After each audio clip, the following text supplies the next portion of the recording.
kapayapaan ni Kristo at salita niyang totoo, naway manahan sa inyo.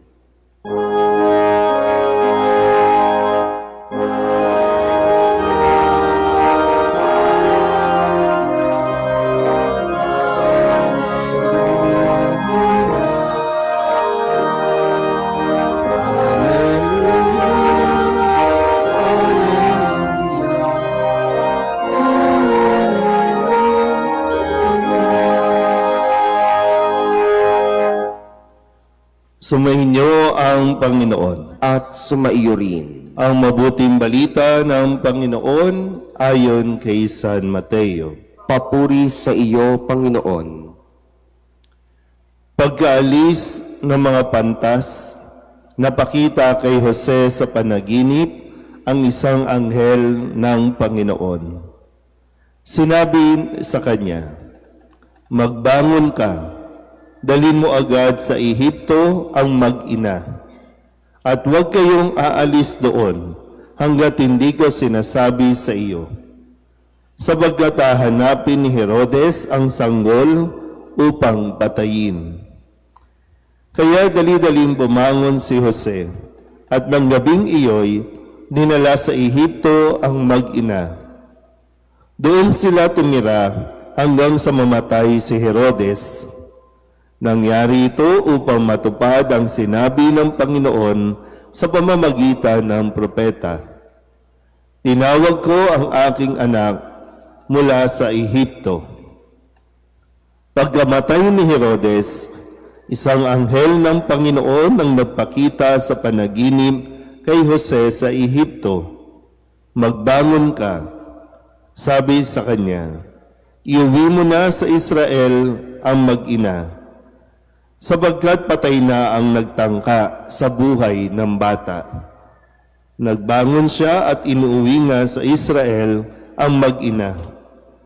Ngunit nang mabalitaan niyang si Arkelao ang nagahari sa Judea, kahalili ng kanyang amang si Herodes, siya'y natakot na pumunta roon. Muli siyang sinabihan sa panaginip, kaya't nagtungo siya sa Galilea. Sa Nazaret sila nanirahan upang matupad ang sinabi ng mga propeta. Siya'y tatawaging Nazareno. Ang mabuting balita ng Panginoon. Pinupuri ka namin, Panginoong Heso Kristo. Isang magandang umaga po sa inyong lahat. Merry Christmas po. Palapakan natin ang Panginoon. Ngayon po ay pinagdiriwang natin sa panahong ito ang kapistahan ng banal na mag-anak nina Jesus, Maria at Jose. Na maganda muli na tayo po ay magnilay sa kung ano ba ang nagiging kalagayan o sitwasyon ng ating pong mga pamilya. Kamusta po ang sitwasyon ng pamilya ninyo? Sa mga mag-asawa dito, na lumaki na ang mga anak, balik kayo ulit sa inyong kayo lang dalawa. Talagang aabot at darating ang punto na iiwanan din talaga kayo. Pero ang tanong nga ay, kamusta naman ang relasyon at ugnayan ng bawat isa? Kasi talagang naniniwala tayo na ang pamilya ay hinangad ng Diyos na mabuo. Kung babalikan natin ang kwento ng banal na mag-anak na sina Jesus, Maria at Jose, hindi rin naman naging madali ang kanilang pinagdaanan. Ang pagmamahalan ni Jose at Maria, sinubok din ng panahon. Muntikan nang hindi pakasalan ni Jose o panagutan si Maria, at muntikan na rin maging solo parent si Maria. Pero hindi ito ipinahintulot ng Diyos. Kaya ang Diyos na rin mismo ang kumilos at gumawa ng paraan para sila po ay magkatuluyan, makasal dahil ang gusto ng Diyos, si Jesus ay ipanganak sa isang pamilya. Magkaroon ng ama, magkaroon ng ina. At salamat dahil tumugon si Jose, tumugon si Maria. Kaya nga mahalaga yung kanilang pagsang-ayon, yung pagtugon kasi kaakibat niyan yung pagtanggap ng responsibilidad at misyon ng pagiging magulang. Kung tutuusin po, di ba, madali naman maging magulang. Gusto mo maging tatay, gusto mo maging nanay, madali lang yan. Mambuntis ka lang, magpabuntis ka lang, okay na. Pero hindi yon ang plano ng Diyos. Kaya, muli, ang pamilya, ang sabi nga natin, di ba, ang basic unit ng ating lipunan. Pero kapag ang pamilya, sinira mo, buong bansa, apektado. Hindi nga lang ito madalas iniisip sa panahon ngayon, kasi para bang ang sinasabi natin, kaya naman natin mabuhay kahit walang pamilya. Minsan nga, gusto nga nating manipulahin ang buhay. Gusto natin anak lang. Kaya nga nagkakaroon tayo ng mga in vitro. Huwag na tayo mag-asawa. Mag-aanak na lang ako. Muli na, ibabalik natin, ano ba ang orihinal na plano ng Diyos para sa atin?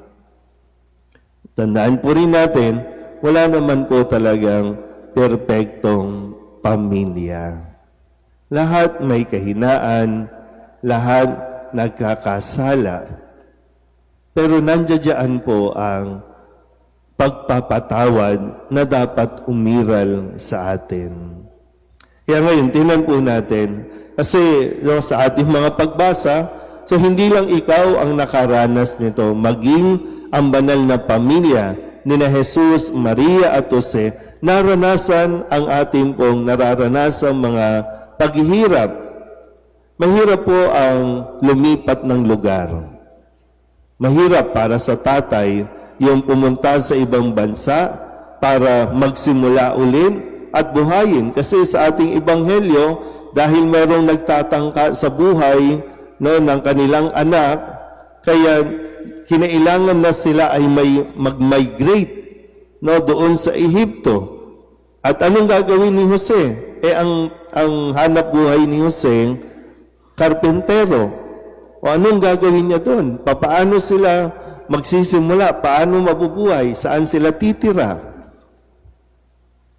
Pero lahat ng yan ay dahil sa pagtitiwala ni Jose sa ating Panginoon, kung kaya dinala niya ang mag-ina, si Maria at si Jesus, doon kung saan sila dinadala. Pagkatapos sa Ehipto, pinabalik na dito sa kanilang bayan at naninirahan na sa Nazaret. Panibagong paninimulaan na naman. At mahirap yung bumiyahe. Paano yung mga naipundar? Paano? Lahat laging nagsisimula. Pero ang kagandahan po, tandaan nyo, kung narinig ninyo, magkakasama sila. Magkasama. So muli, kamusta ang sitwasyon ng inyong pamilya? Minsan ginagamit nating dahilan ang pamilya para ikaw ay mangibang bansa. Ngayon maraming nanonood sa atin sa online, mga nasa abroad. Nag-iba ang kultura. O kaya naman, minsan nasanay na tayo na magkakahiwalay. Ang magulang nasa abroad, ang anak nasa pangangalaga ng mga kamag-anak, ng lolo o lola. Nasanay na hindi magkasama, nasanay na video call lang, nasanay na mag-uusap lang kapag may pangangailangan, kapag may bibilin, ganun na lang. Kaya muli babalik tayo ulit. Nang sa ganun ay maranasan natin din yung kaligayahan, yung saya na mayroon kang pamilya. Hello. Tulala na naman. So, ilan sa mga kailangan natin bantayan? Kasi lahat tayo, may mga role na ginagampanan. Kung iintindihin lang natin ng mabuti yan, magiging maayos ang samahan sa loob ng tahanan. Kasi gaya ng sinabi sa sulat ni San Pablo sa ating ikalawang pagbasa, basahin ko po ha, at sana mapagnilayan ninyo ng mabuti kung nasaan nga ba kayo. Nasa tamang direksyon ba ng isang pamilya? Una, sabi ni San Pablo sa kanyang sulat, mga babae, pasakop kayo sa inyong asawa. Yan ang kalooban ng Diyos. Pasakop sa inyong mga asawa. Sinong nasusunod sa bahay? Uy. Pero alam naman natin yan, di ba? Kapag masaya ang nanay, masaya ang pamilya. Pero dito sa status na ito, babae, nagpapasakop ka ba sa iyong asawa? Halimbawa kaya, hindi pumayag si Maria sa gusto ni Jose na mangibang bayan sila, mag-migrate sila. Paano mangyari? Sige Jose, doon ka sa Ehipto, kami dito sa Nazareth. Sige, so OFW na. Kailangan magpasakop, kaya kung saan yung lalaki, nandoon ang asawa. So nakukuha pa ba at naiintindihan pa ba ng mga babae na kapag sila ay nag-asawa, papasakop sila sa kanilang mga asawa? So, saan nanggagaling ang kalungkutan ninyo sa bahay? Baka isang bahagi niya. Kasi ngayon talagang matindi ang ipinaglalaban ng mga kababaihan. Equality, equality.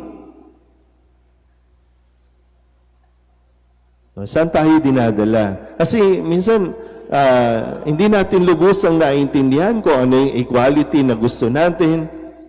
Hindi rin natin inuunawa anong ibig sabihin ng pasasakop ako sa aking asawa. Ngayon, ang sabi naman, mga lalaki, ibigin ninyo ang inyong mga asawa, huwag silang pagmamalupitan. Kaya nga kasalanan din sa Diyos kung hindi mo igagalang, kung hindi mo mamahalin ang iyong asawa. Pananagutan mo yan. So minamahal ba ng mga lalaking nararito ang kanilang mga asawa, yung pagmamahal na nararapat?